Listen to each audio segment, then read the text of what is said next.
Friends, welcome है आप सभी का मेरे यूट्यूब चैनल पर। दोस्तों, आज की इस वीडियो में हम पढ़ने वाले हैं कंपाउंडिंग ऑफ स्टीम टरबाइन। जो आपके भाप टरबाइन के संयोजन की 3 विधियां होती हैं, उनके बारे में आज पहली विधि हम पढ़ेंगे। वेलोसिटी कंपाउंड क्या होती है, इसके बारे में आज पूर्ण रूप से हम अध्ययन करेंगे। फ्रेंड्स, इससे पहले हमने पढ़ा है पहले की वीडियो में भाप टरबाइनों का अधिनियंत्रण। तो आपने उसकी वीडियो नहीं देखी है तो आप वीडियो जाकर देख सकते हैं। वीडियो देखने के लिए आपकी स्क्रीन पर एक आई बटन दिखाई देगा। जैसे ही आप आई बटन पर क्लिक करते हैं, आपके सामने पूरी प्लेलिस्ट ओपन हो जाएगी। अभी तक के जितने भी वीडियो मैंने अपलोड किए हैं तो आप जाकर देख सकते हैं। तो आइए फ्रेंड्स, हम यहाँ पर वीडियो स्टार्ट करते हैं। अभी तक अपने चैनल को सब्सक्राइब नहीं किया है तो आप चैनल को जरूर सब्सक्राइब कर लीजिए और बेल आइकन को जरूर प्रेस करें। वीडियो पसंद आए तो आप वीडियो को लाइक करें, दोस्तों को भी शेयर करें। तो आइए हम यहाँ पर पढ़ते हैं भाप टरबाइनों के संयोजन की पहली विधि, जिसको हम जानते हैं वेलोसिटी कंपाउंडिंग के नाम से। तो कुछ इस प्रकार का आपका यहाँ पर डायग्राम होता है।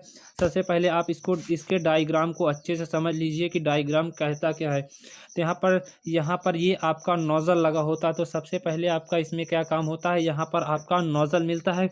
नोजल किस लिए होता है, क्योंकि जो आपकी नोजल होती है वो आपके गतिज ऊर्जा को बढ़ा देती है। आपकी स्टीम की जो आपकी भाप की गतिज ऊर्जा होती है उसको बढ़ा देती है। और यहाँ पर जैसे कि आप देख सकते हैं, ये आपकी चल ब्लेडें होती हैं, मूवेबल ब्लेडें होती हैं, और ये आपकी स्थिर ब्लेडें होती हैं। तो यहाँ पर आपकी चल ब्लेडें होती हैं। तो सबसे पहले आपकी यहाँ से स्ट्रीम आई इस रास्ते से, और कहाँ पर टकराई आपकी, तो यहाँ पर आपकी चल ब्लेडों पर टकराई, और चल ब्लेडों से होते हुए आपकी स्टीम गई कहाँ पर, स्थिर ब्लेडों पर, और स्थिर ब्लेडों से आपके यहाँ पर इस वाली आपकी यहाँ पर ब्लेडों पर आ जाती है।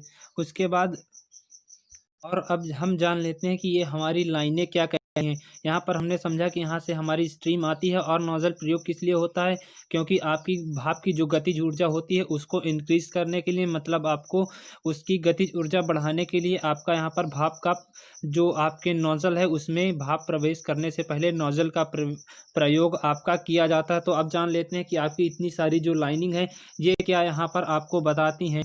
तो यहाँ पर ये जो लाइनिंग होती है, यहाँ पर ये जो लाइनिंग आपकी ये बताती है, ये आपके प्रारंभिक वेग दाब को बताती है कि आपका कितना वेग लग रहा है, कितना दाब लग रहा है। तो ये आपकी लाइन वेग दाब को यहाँ पर दर्शाती है। तो ये आपका बॉयलर दाब होता है कि बॉयलर का प्रेशर कितना है, बॉयलर का दाब कितना लग रहा है। और यहाँ पर ये वाली जो आपकी रेखा है बताती है कि आपका वेग चक्र के बारे में बताती है, और ये जो आपकी लाइन होती है वो दाब चक्र के बारे में बताती है। और ये वाली लाइन आपका बताती है संघनित्र दाब, या इसी को हम वेग ऊर्जा हानि के रूप से भी जानते हैं। और यहाँ पर आपका प्रारंभिक दाब लगना स्टार्ट होता है और कुछ इस प्रकार का लगता है। तो सबसे पहले यहाँ पर देखिए, आपका प्रारंभिक दाब लगना शुरू हुआ, धीरे धीरे आपका दाब यहाँ से इंक्रीज हुआ, भाप दाब यहाँ से इंक्रीज हुआ। उसके बाद फिर धीरे धीरे आपका आया और कुछ इस प्रकार समान से चला, और उसके बाद यहाँ पर आकर कुछ इस प्रकार से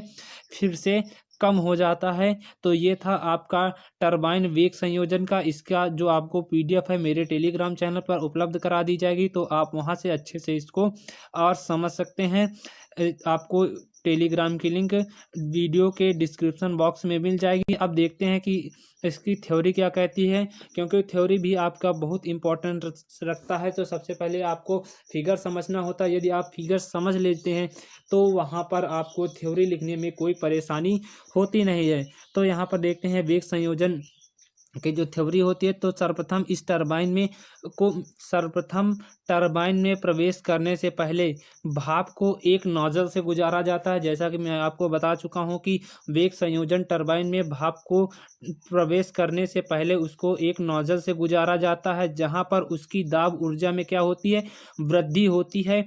इसके बाद भाप जो है आपका चल ब्लेडों पर टकराती है। कहने का मतलब है, जो आपके सबसे पहले आपकी क्या हुई, भाप आपकी आई कहाँ पर, नोजल में। नोजल में उसका क्या होता है, दाब ऊर्जा में वृद्धि होती है, और गतिज ऊर्जा में भी आपकी वृद्धि होती है। जैसे ही आपका प्रेशर बढ़ता है, किसी भी पतली चीज़ से आप प्रेशर देकर किसी भी चीज़ को आप निकालते हैं तो वो ज़्यादा फोर्स से, ज़्यादा गति से बाहर की ओर निकलता है। उसके बाद कह रहा है कि इसके दाब जो हैं वो चल ब्लेडों पर टकराती है। ठीक ना, कह रहा है कि जहाँ इसके दाब ऊर्जा में कोई परिवर्तन नहीं होता। जैसे कि आप समझ सकते हैं, आपको फिर से डायग्राम के माध्यम से समझाता हूँ। यहाँ पर यहाँ पर आप फिर से देखिए, कह रहा है कि इस सर्वप्रथम टरबाइन में प्रवेश करने से पहले भाप को एक नोजल से गुजारा जाता है। तो यहाँ पर देखिए, हमने भाप को एक नोजल से यहाँ पर गुजार दिया है, जहाँ पर उसकी दाब ऊर्जा में क्या होती है, वृद्धि हो जाती है।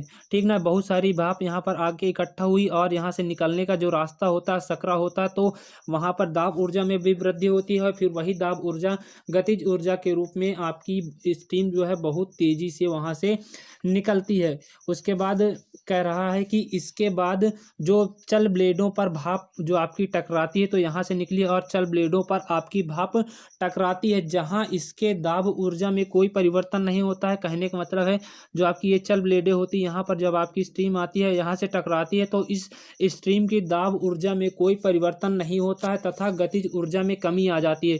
यहाँ पर इसकी दाब ऊर्जा में कोई परिवर्तन नहीं होता, लेकिन आपकी जो गतिज ऊर्जा होती है उसमें कमी आ जाती है। जाहिर सी बात है, कोई चीज़ आपकी तेज़ी से आती है और टकराती है, तो वहाँ पर क्या होता है, उसकी गतिज ऊर्जा में क्या हो जाता है, कमी हो जाती है। पुनः भाप इन ब्लेडों से निकलकर स्थिर ब्लेडों पर टकराती है, तो यहाँ से आपकी ये भाप निकली और कहाँ चली गई, आपकी स्थिर ब्लेडों में टकराती है। उसके बाद कह रहा है, आपका यहाँ से भाप निकला और आपकी स्थिर ब्लेडों में क्या हुई, टकरा जाती है। ठीक ना।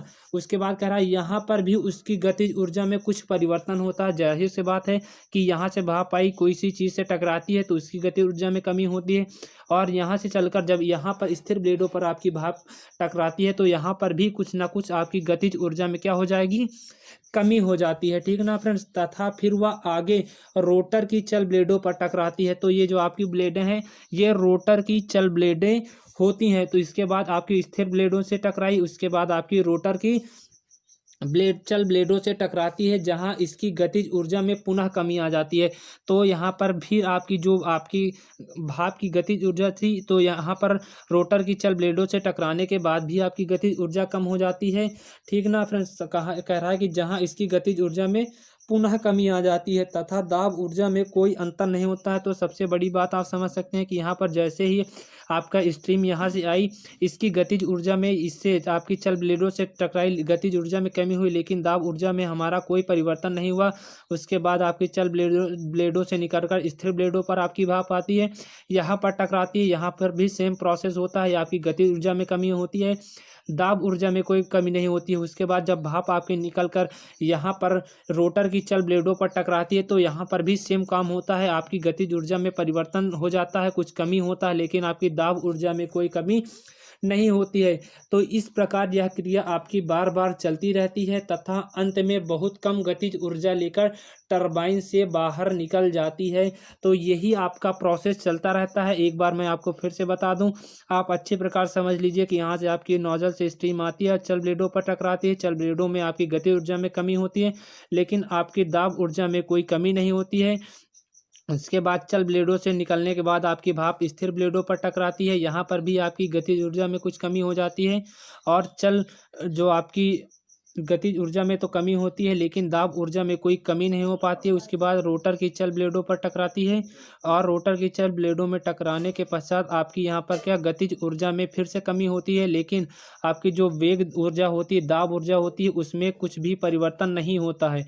उसके बाद यहाँ पर जब गतिज ऊर्जा आपकी कम हो जाती है, तो उसके बाद यहाँ से कुछ आपकी जो टरबाइन है, और ये जो आपका प्रोसेस होता है वो लगातार चलता रहता है। और यहाँ से जब कुछ आपकी भाप में गतिज ऊर्जा बचती है, तो वह आपकी रोटर के चल ब्लेडों से होकर यहाँ से निकल जाती है, और यही आपकी प्रक्रिया बार बार चलती रहती है।